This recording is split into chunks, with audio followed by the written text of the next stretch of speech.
Salut à tous, ici Sylvain d'Expérience Paléo. Je vous remercie du fond du cœur d'écouter cette vidéo dans laquelle on va parler du sarrasin. Mais sire, un sarrasin! Mais sire!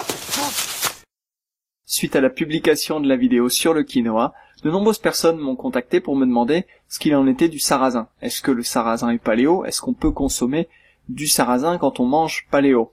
Alors effectivement, comme le quinoa, le sarrasin c'est une pseudo-céréale, c'est-à-dire biologiquement c'est pas une céréale, il ne contient d'ailleurs pas de gluten, ce qui est sûrement une très très bonne chose, mais par contre dans la pratique, on consomme le sarrasin, on le prépare de la même façon qu'on consommerait une céréale comme le blé. Alors toute la question c'est est-ce que le sarrasin est paléo? Vous avez sûrement vu des crêpes de sarrasin, des crêpes de blé noir, qui sont une préparation traditionnelle en Bretagne. Vous avez peut-être vu aussi sur les étals d'un magasin bio du pain des fleurs, ce sont des cracottes à base de farine de sarrasin, et vous vous êtes demandé si c'était paléo. Alors c'est ce qu'on va voir tout de suite ensemble. Et en fait sur le même principe que la vidéo du quinoa, on va demander à des experts du paléo leur avis sur le sarrasin. Allez, c'est parti.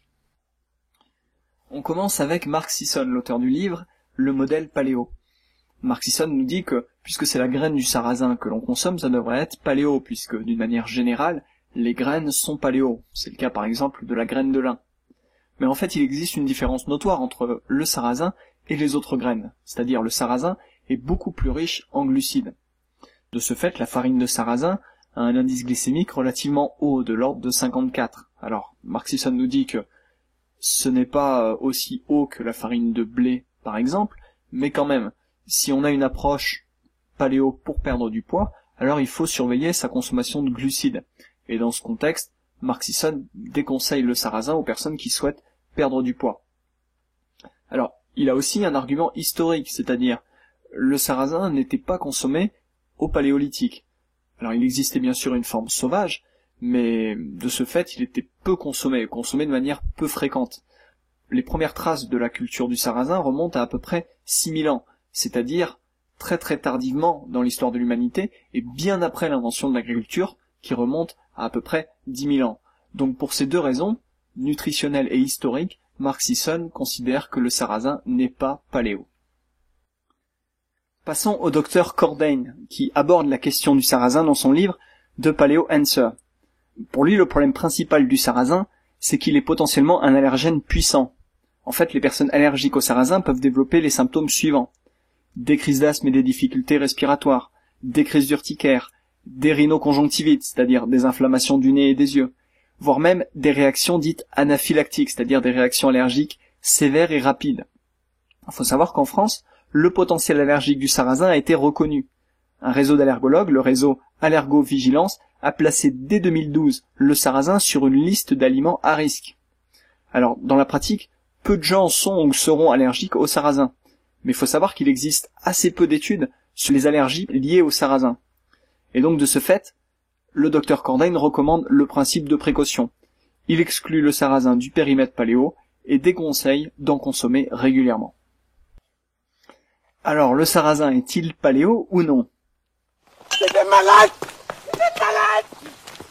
C'est des malades! Mais non, c'est pas des malades. Et vous l'avez compris, le docteur Cordain, comme Mark Sisson, s'accorde sur ce point. Le sarrasin n'est pas paléo, c'est clair. À mon avis, c'est le potentiel allergique qui doit nous mettre la puce à l'oreille. Alors perso, j'ai quand même fait un essai avec le sarrasin et j'invite chacun à le faire. En ce qui me concerne, j'ai pas remarqué de réaction allergique directe, mais c'est à chacun de voir.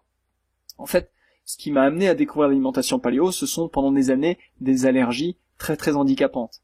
Et dans ce contexte, je me range plutôt du côté du principe de précaution que préconise Cordain et j'évite autant que possible le sarrasin. Mais bon, pourtant il m'est quand même arrivé d'en consommer.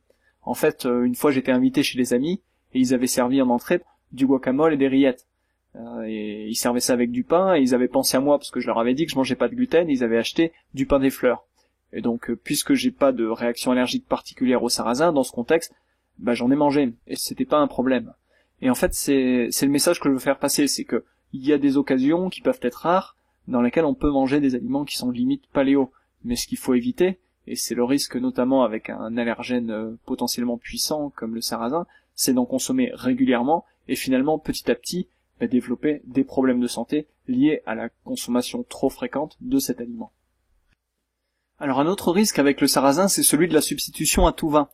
En fait, si vous mangez tous les matins du sarrasin sous la forme de pain des fleurs en remplacement du pain, alors vous risquez de passer à côté de l'esprit du paléo.